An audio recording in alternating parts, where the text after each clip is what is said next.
मेरा नाम सुनील कुमार राही है। मैं मगध कॉलेज ऑफ एजुकेशन से हूँ। मैं वहाँ पे असिस्टेंट प्रोफेसर हूँ। आज मैं लर्निंग टीचिंग में एक यूनिट 4 से मैं पढ़ाऊँगा। उसमें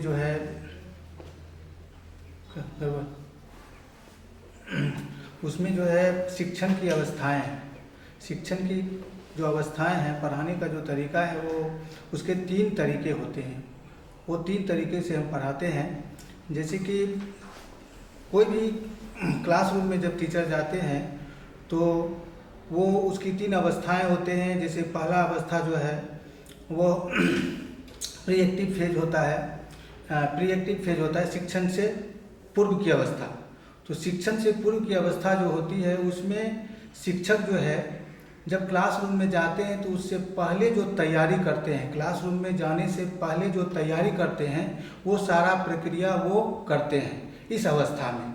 जैसे कि शिक्षक ये प्लान कर लेते हैं कि हमको क्या पढ़ाना है, कैसे पढ़ाना है, कौन सा टीचिंग एड यूज करना है, कौन सा मेथड ऑफ टीचिंग यूज करना है, किस लेवल के बच्चों को पढ़ाना है, क्लास में हम जब जाएंगे तो वहाँ की संख्या कितनी रहेगी, ये सारा डिपेंड करता है। और जो भी टॉपिक हम पढ़ाएंगे उसके क्या उद्देश्य होंगे, बच्चों को उससे क्या फ़ायदा होगा, ये सारा चीज़ हम देखते हैं इस अवस्था में ये सारा प्रिपरेशन टीचर क्लासरूम में जाने से पहले ये सारी तैयारी कर लेते हैं। तैयारी करने के बाद जब वो प्रिपेयर हो जाते हैं उसके बाद जो दूसरी अवस्था आती है वो शिक्षण अंतः क्रिया अवस्था होता है, जिसको इंटरेक्टिव फेज कहते हैं। इंटरेक्टिव फेज में टीचर जब क्लासरूम में जाते हैं तो वो अपना प्रेजेंटेशन देते हैं। तो जो तैयारी किया है उसके अनुसार वो प्रेजेंटेशन देते हैं। प्रेजेंटेशन जब देते हैं तो ये ध्यान रखते हैं कि वो क्रमबद्ध होना चाहिए, उसमें तारतम्यता होनी चाहिए, जो भी आप पढ़ाएंगे वो बच्चों को समझ में आना चाहिए। उसके लिए वो तैयारी पहले से कर लेते हैं। और क्लासरूम में जो है पढ़ाते समय वो ये ध्यान देते हैं कि सारे बच्चे हमारी बातों को सुने। जो भी बच्चों को जो भी विषय वस्तु पे बताते हैं वो कोशिश करते हैं कि हमारी बातों को बच्चे अच्छी तरह से सुने, ताकि वो अगर समझेंगे तभी उसके व्यवहार में परिवर्तन होगा। तो उसको पढ़ाते समय हमेशा ये ध्यान रखना है कि सारे बच्चों की ओर ध्यान रखना है कि सारे बच्चे हमारी बातों को सुन रहे हैं या नहीं सुन रहे हैं, इस पे अमल करना है। पढ़ाते समय सारे बच्चों से फेशियल एक्सप्रेशन करना है, सारे बच्चों की ओर नज़र रखना है, वो अपनी हमारी बातों को अच्छी तरह से सुने।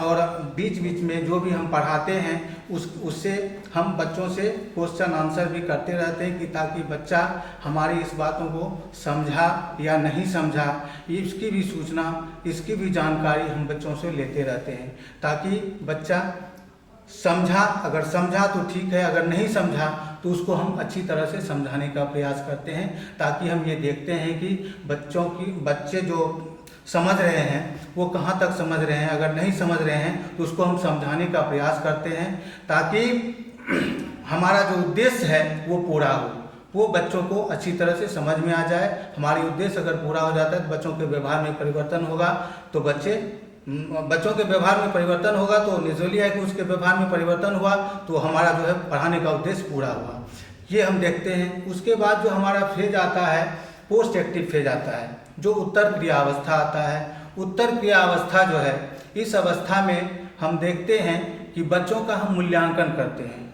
बच्चों को जो हमने पढ़ाया, बच्चा कितना समझा नहीं समझा, इसका हम मूल्यांकन करते हैं। बच्चों से जब हम क्लास में हम 2 तरह से, हम जैसे वर्बल और नॉन वर्बल दोनों तरह का, शाब्दिक और अशाब्दिक दोनों तरह से पूछने का प्रयास करते हैं। बच्चों से हम मौखिक भी पूछ लेते हैं, बच्चों से जो है रिटेन में भी, लिखित में भी पूछ लेते हैं, कि ताकि बच्चे जो है क्या समझे, जो हमने पढ़ाया वो बच्चा अच्छी तरह से समझा या नहीं समझा, इस पे हम प्रयास करते हैं समझने का। ताकि अगर बच्चे अच्छी तरह से समझ जाते हैं तो नेचुरली है कि उसके उद्देश्य में परिवर्तन होगा, उसके व्यवहार में परिवर्तन होगा। जब उसके व्यवहार में परिवर्तन होगा तो नेचुरली है कि वो समझ गए, इसका मतलब समझ गए, उस बातों को समझ गए।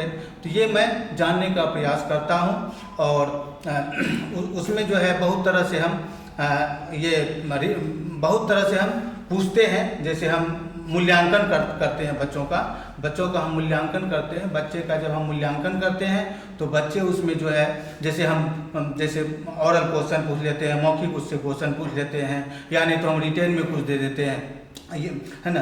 तो बच्चे जब ये जवाब देते हैं तो हम कोशिश ये करते हैं कि उसका जो है मोटिवेशन करें। जो बच्चे अगर जवाब देते हैं तो उसका हम मोटिवेशन करते हैं, तो बच्चे उससे ज़्यादा उत्प्रेरित होते हैं और अगल बगल वाले बच्चे भी उससे प्रभावित होते हैं। वो चाहते हैं कि नहीं, हम इसको जो है बगल वाले बच्चे प्रभावित होने से मतलब यहाँ पे ये है कि वो जब प्रभावित होते हैं तो अगर बगल वाले बच्चे अगर मान लीजिए जवाब नहीं देते हैं तो वो भी कोशिश करते हैं कि हम नेक्स्ट टाइम जवाब दें, हम चूँकि सर जो पूछे हैं तो उसका हम जवाब देने का कोशिश करें, ये समझने का प्रयास करते हैं।